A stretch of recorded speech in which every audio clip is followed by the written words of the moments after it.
our Mojo Monday music. No, and you get bonus points for creative license on what song to play. There you go. I mean, Justin Timberlake bringing sexy back. Mojo Monday, my friend. How are you? Yes, sir. Welcome to Mojo Monday. I'm awesome. Thanks. This is our thought leadership. It's in a way, it's a little bit of a diary for us of us just putting how we think out there. And I enjoy it, and I appreciate you showing up and doing this with me every week. So here we go. Highlight of every week. And the funny thing, to your point, a lot of this conversation is self-talk. All we're doing is expressing our own inner feelings and thoughts. And by expressing and by being authentic about it, we kind of expose opportunities in our own hearts and minds to correct the path we're on, or to improve the situational opportunities categorically. So we go step by step trying to make a difference in your lives, but the law of reciprocity in ourselves is alive and well. So thank you. There you go. Rick, this is our last session on the Wheel of Life, and you wrote a book. Why don't you just tell me, why is this such an important thing to you and for people to really get and understand? Well, today's topic is romance. So, it's bringing sexy back, Rick.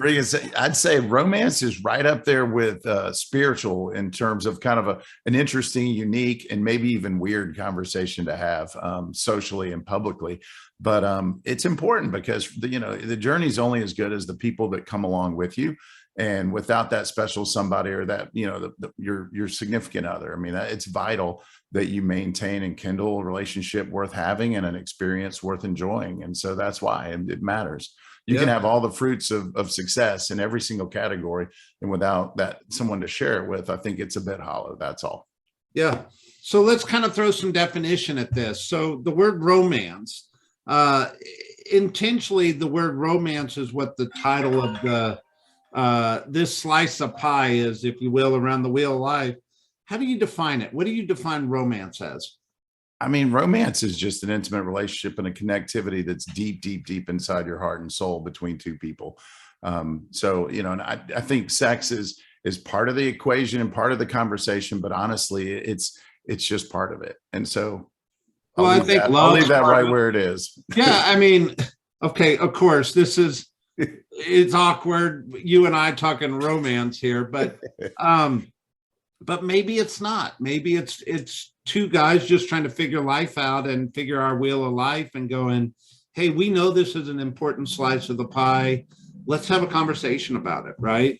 Yeah. And to kind of define it, I actually have a little wooden block saying next to my bathroom sink that says happy wife, happy life, right? And to me, I joke, but there's some truth to that, right? And that's really what this romance title's about, is how do you create fulfillment? How do you create happiness? How do you create enjoyment through a connected relationship inside of your life, right? Well, one is to make it a priority and recognizing that there's lots of disruptive things in the world. And the last thing you want is more disruption and negative energy when you come home. And, so yes, agreed. When the people around you are feeling whole, it only gets easier. And so that, to me, part of the definition of romance is quality communication and connectivity. So okay. I mean, it's as simple as asking better questions and making sure that you're honoring what they want, not necessarily what you think they want. Right. So you broke that down into quality communication and connectivity. Obviously, communication, Susan Scott in the book Fierce Conversation said the conversation is the relationship, right? So communication is that listening, or is that talking, or is it, what is that? Well, it's both. I mean, communication's obviously delivering your message and your heartfelt intent. But I think when you choose to listen first, I think it shapes some of how you feel about things before you ever express. And I think the wisest people on the planet ask first before they share. And it's, it just gives you an opportunity to process more effectively and more purposefully and more lovingly. And so one piece of this equation, Brett, is setting the environment for that conversation. and making sure that, if in GPS, I mean, I do talk about this in the book as well, in my book, that if you don't know where you are and you're not connected to where your significant other is, then you can't effectively apply another destination dot, if you will, in a coordinate. So if you don't know where you are, GPS fails you, and life's about assessment and then course correction. And so one aspect is creating an environment where you can have honest, open conversations that are free of distraction. And, you're not running between appointments and you've got, 3 minutes to go, hey, how's our romance? I mean, I would suggest that is not the ideal way to bring that up. But instead, it might start with, hey, how are you feeling about things? How are you feeling in general? And then kind of work your way into a conversation around, scale of 1 to 10, what does it look like? Or where are you, I should say? And then what would it look like to elevate that number a couple notches? And how do I support that? Everybody's going to say 7. Well, and the problem with 7 is that's the apathetic number. That's the safe number. That's the number that, you can always throw a 7. No one's offended, but they're not excited. They're not, I think you have to say, take 7 off the table and see where you sit. If you can't say 7, is it a 6 or an 8? And obviously, if it's a 9 or a 10, you should probably come on our next show and tell us what we should. You should be teaching romance, right? That's right. Or writing books. You started with communication, then we went to connectivity, right? And connectivity, the way I think of the word connectivity is like, I feel connected, like we're in alignment, we're in sync, we're stepping at the same pace. We're in life is happening in sync.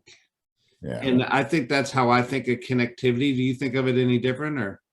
No, I think it's just listening. I mean, it goes back to being heard, man. No one denies their own truth. And so if you can extract their truth, you can really go to work on ways to make their life either more, just more pleasurable, more joyful, more fulfilling. And so, but if you don't know, you're throwing darts in the, with a blindfold on. It's a lot like the love languages book, where if you're delivering something that you think works and it's not, feeding their soul. For instance, your partner hates broccoli and you keep serving them broccoli where they really wanted cauliflower. And I'm just making up a silly analogy, but we do that all the time. We think we're hitting the mark, but we don't ask, hey, what side item would really complement this steak or lobster? And, deliver what they want, not what you think they want. So this goes back to asking great questions and then being open to listening and creating an environment where authentic feedback is comfortable.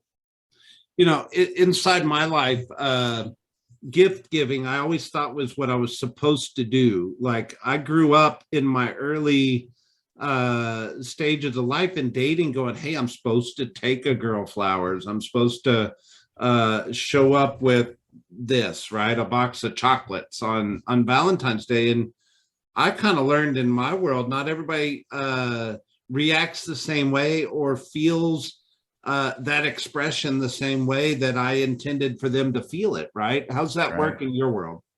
Well, I'll just reiterate the 5 love languages: words of affirmation, physical touch, quality time, acts of service, and then receiving gifts is on the list. And some people, that is their MO, man. You bring me a teal colored Tiffany box, man, romance is on. We're going to, I know you love me. I know you care. And you went out of your way to do something special. And that goes a long way, even in all the categories. The fact that you went out of your way should gain points or perspective or margin in the relationship and open up opportunity for, that special connection. But when you deliver exactly what they want, it changes the dynamic. And for me, I would bring flowers and gifts to my wife, and she likes them. And I'm not a huge gift giver just by, I'm not a structured gift giver. I'll leave it at that. I like organic gifts, and I like the gift of experiences. And I think those are an investment that are more valuable, but primarily because hers is quality time. When I stage quality focused time, free of technology, and I'm just present, and we don't even have to be doing a lot of talking, just being present. But again, that's her love language. And I think, one question I'd ask you, Brett, how do you know what someone's love language is? I think you got to ask. Yeah. Is it possible they're not really clear? Or you could just go on a journey and do all 5 and see how they respond, right? I mean, some people may not even know. Like it's a foreign concept to them. And sometimes it's just that conversation.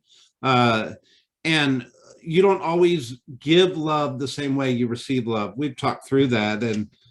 But Rick, this romance is a journey through life, right? Like romance in your 20s doesn't look the same as it does in your 30s and your 40s and your 50s. And I can imagine where it goes, but um, highs and lows. Have you had any lows in this world? I mean, that goes without saying. I think we've all had relationships that were a bust. I had one early on, and Yeah, that me that as well. lasted a decade or so. And then, the thing about relationships is they erode really slowly, and you fall prey to habit. And sometimes those habits are dysfunctional and disruptive of, opportunity and distracting of what really matters. So, not to get super serious, but also to be super serious. Don't take for granted that, hey, we'll make up for this next month or next year, or, we'll travel again, or we'll In spend 10 quality years. time. Yeah.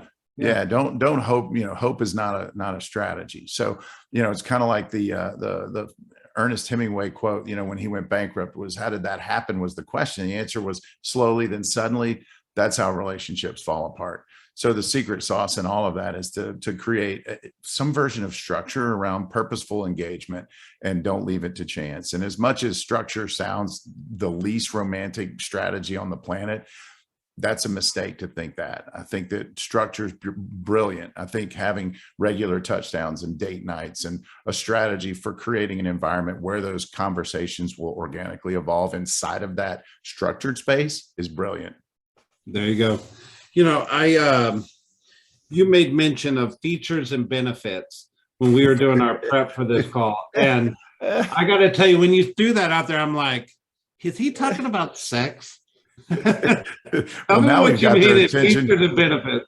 Well, Yeah. because a big piece of our audience are real estate professionals. It Yeah. cracked me up that it popped into my head. But, if you're going to sell a house and it's got lots of features, and a feature might be, a big front porch, and it might be a big back porch or a yard that's landscaped beautifully, or you might have a stacked stone fireplace, ceiling, floor to ceiling, 15 Yeah. feet up, and a natural wood burning fireplace at that, where when you throw on some fresh wood that's dried to perfection and it crackles and pops on a cold winter night, and you dim the lights, put some Barry White on, drop your bearskin rug, faux, of course, and open up your favorite Cabernet. I mean, those are benefits. And so in romance, when you think romance, think benefits, not features. And the piece of that's I think the most intriguing part to me is that it's the experience, and it's the setup, and it's the fact that you took time to stage an experience. That's where romance. Well, I think that's where it lives. Thank you for getting weird. But here's We the knew it thing. would.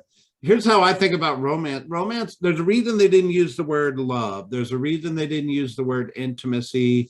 They didn't put sex on there, because romance is, how do I purposefully go do something to create love, to create intimacy, to create sex, right? Like you have to create the environment. Well, romance means I actually have some control, or I have some opportunity to go do something. And there's obviously some amazing byproducts that come from me being romantic. But on the wheel of life, I could say love, and I think, let's say the title was love. It's a reactionary word versus a proactive word, and romance is proactive. Yeah. It's more of a state of being. Yeah. I mean, you can love someone and there's loving, behavior. Romance, you're exactly right. It is a practiced ritual, or not necessarily a ritual, but a process. And it's an active process, and it's got to be intentional. There you go. So challenge us. How do we take this conversation today, this conversation of romance, and go put it into action? How do we improve, if our, not a 7, but if our number was a 6, how do we move it to an 8? If we were an 8, how do we move it to a 9? Well, again, you don't want to misfire and open up something this important in an environment that's not conducive to an authentic conversation with enough margin and time that you can really interrogate deep enough to hit places that matter, which is deep down in your heart and soul. So one, create, what does it look like to create an environment where you can initiate a conversation that's overdue? The second aspect is get really clear on what your love language is and how that person can help you, but don't start there. That's the finisher. That's where reciprocity will favor you. come into it with, hey, where are you on a scale of 1 to 10, and how am I doing, and what might it look like to elevate that number from a 6 to an 8 and then a 9, and then, and craft an experiential path that leads to that elevated number. So I think that's what you do. You've got to figure out where you are, and then confirm the destination of choice for each of you, get real clear on your love languages, and then stage opportunities to deliver. This is the most important person in your life. And it's not uncommon that they feel second, third, or fourth on the list on any given day. How do you elevate them to first position more often? Yeah, I think this is if you're doing the wheel of life, there's a lot of high achievers that this isn't their best score. Yeah. And it's because it becomes fourth in line, it becomes third in line, and not first in line. And there's the challenge, right? Is how do you prioritize this piece of pie, if not more, but at least equally than as you do the rest, right? And no matter if it's a weird conversation between friends, or it might even get sexy, Rick. At the end of the day, happy wife, happy significant other, happy just life partner is what life all about, and that's where the biggest fulfillment comes from. So it's certainly worth us getting weird and talking about it. It is. It's a great reminder. Yeah. Mojo Monday, sir. All right, everybody, take care. We love you. All right.